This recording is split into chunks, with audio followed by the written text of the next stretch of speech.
Booktube or YouTube as a whole. It's been like 2 months. I've made like 3 or 4 videos like basically quitting from Booktube, but then I was like, why officially retire when I could just dust the mic off whenever I want to? And to be honest with you, I don't really want to retire. I want to keep the channel. I'm always going to keep these videos up because who knows, my girls might see them someday, and I might read a book that really needs to be talked about.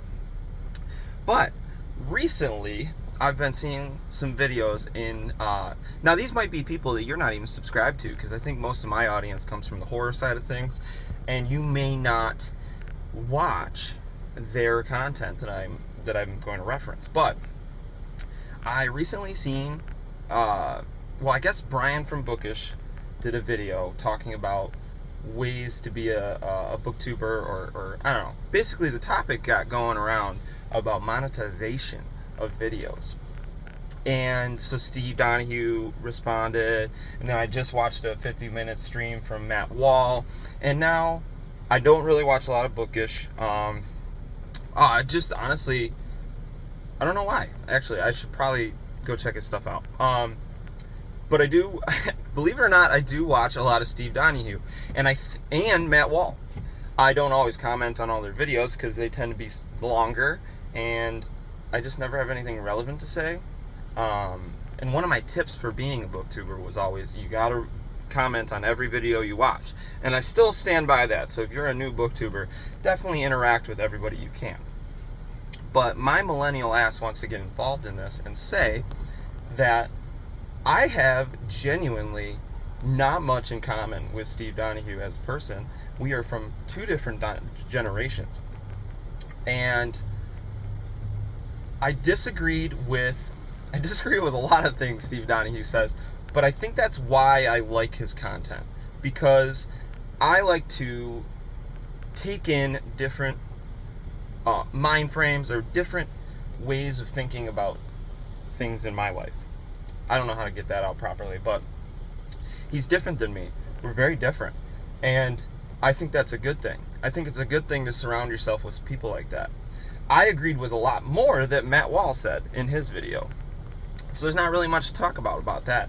But I understood where Steve was coming from when he said that you're almost selling yourself to the devil when you monetize your channel. But then I also think if you can make money off of it, and it's something you're taking time to make videos for, you're taking time out of your day. I'm a very busy person. My name is Working Man Reads for a reason. It is summertime in global warming United States of America, or whatever we want to call it, and it's freaking balls hot outside every day, and I am busting my ass. I barely have time to read, but I am reading. I got a little anxiety book I'm reading, some manga, but I don't have time to make these videos anymore. Not as much time as these other people have. But if they are taking time out of their day to make video and they want to monetize their video, 100%. Make that money, boo-boo. But you're only going to get probably like $1 a month or something, and it is what it is. And I always said, I'm going to ramble. This is going to be rambling, but let's get it all out.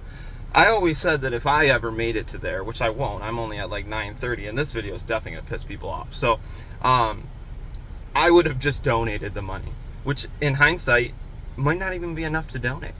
So I'll just make donations to Oshai like I already do and call it a day. But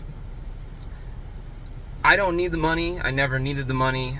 I make social media content for myself and to meet people that are different than me, to interact with people that are different than me, or people that I have things in common with. And I think that's the beautiful thing. We want to talk about community, but that is the community.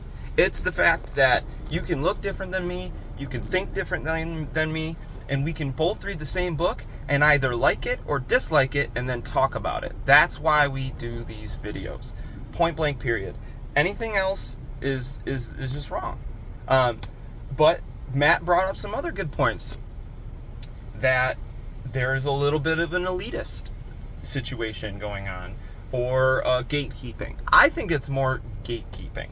And I don't think Steve really gatekeeps. I really don't. I truly think that he will open the door and talk to a lot of people. But he's also not afraid, similarly to me, which I just got done saying we have differences. I'll call you out on your bullshit. I called out Richard, and, because of what he said to me. And, he's back on YouTube. He's back on Booktube as a different person now. Well, a different name.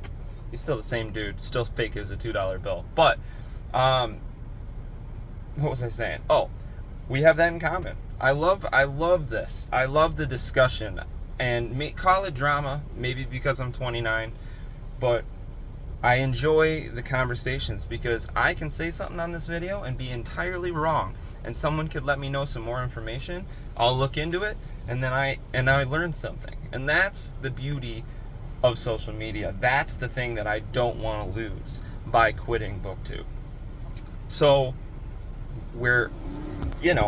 Matt also brings up that, we need to normalize caring about subscriber counts, because I have been fake in the past, possibly. Although I don't think I was being fake. I'm going to close the window. We got tractor trailers coming.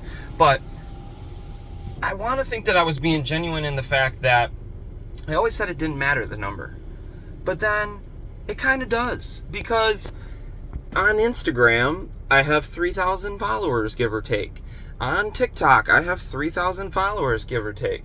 And I don't feel like I'm screaming into the void as much as I do on Booktube. And it's okay to say that. And it's okay to say, what is the point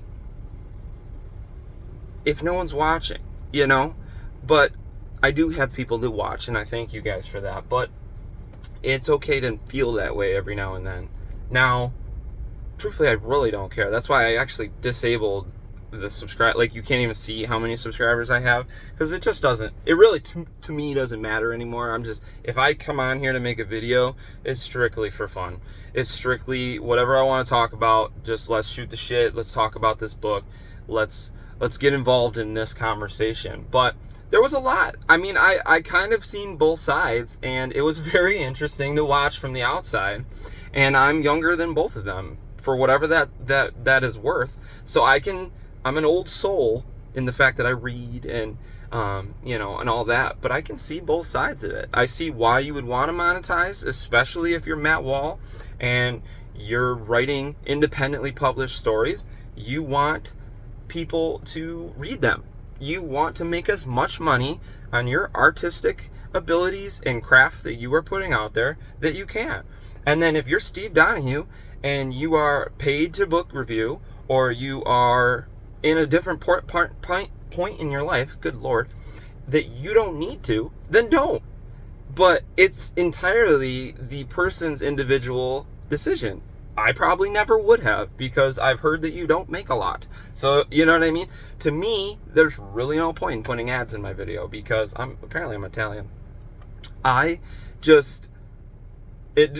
have a very good paying job.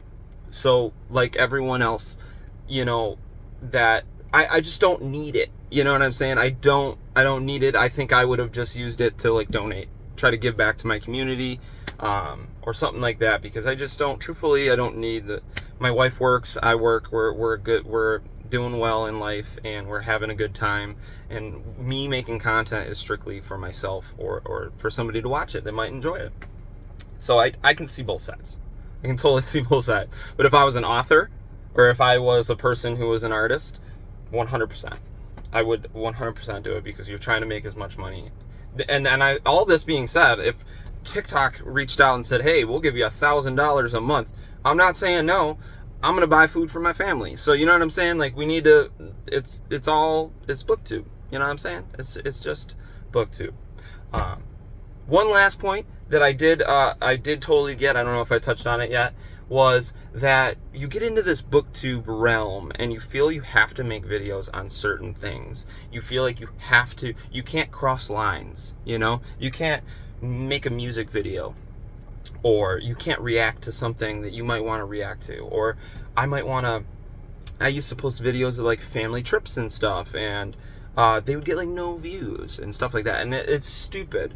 Or people would comment, I thought you're a book channel, and I'm like, I am, but I do other things, I play video games, oh, I think I did post a video game clip, like, of me playing Apex, which I'm a diamond level Apex player, which to some people means nothing, but I put a lot of time into that game. If I wanted to put a clip up of me playing the game, I never would, because I'm a booktuber, and we can't put out other content, and that stuff's so stupid. It's your YouTube channel. Who cares? If you don't want to watch the video about me gardening, then don't watch it. Just move on. I don't have to always put out book content. I might want to talk about mental health. I might want to talk about, that's why I started Coffee with a Working Man, was because if it was Saturday and you were clicking on Working Man Reads video, you knew you were going to get something different. You knew you were going to get a chat about fatherhood, about other things that I'm passionate about marriage and things like that. So that's why I did that. And those actually got a good response. So I can't even, that might negate my point that I'm making, because people did appreciate that, because the people that follow me for who I am and what I bring to the table, and that's a beautiful thing. So, well, this was rambly. I don't know if it's coherent or makes any sense, but I just want to let you guys know, like, I appreciate both of you. I appreciate both your channels, and I watch both. I'm always lurking. I watched a video of Steve Donahue's from 5 years ago when he got his dog, and I was like, oh, that's the baby version of his dog that he has in every video. I love that. I recently picked up one of Matt Wall's books like a month ago. You know what I'm saying? So, like, I follow both. And Brian at Bookish, I need to watch your shit. I'm sorry. I think you read a lot of classical, if I remember correctly, and I'm terrible with literature. But I say that, and I don't really read a lot of Steve Donahue's books that he likes. So, but I think that's cool, because I learn about books that I'll probably never pick up or I'll never read, and that's okay. And I think even Steve would say that that's cool. You know what I mean? That he might be talking about a biography book that, frankly, I'll probably never read. I don't know if I care about the person, and that maybe that's my youth showing, which is fine. But it's a beautiful thing to just, like, take in the information from somebody who's been around, you know what I mean, that's read a lot of books, like a lot, and he knows what he's talking about. And so does Matt Wall.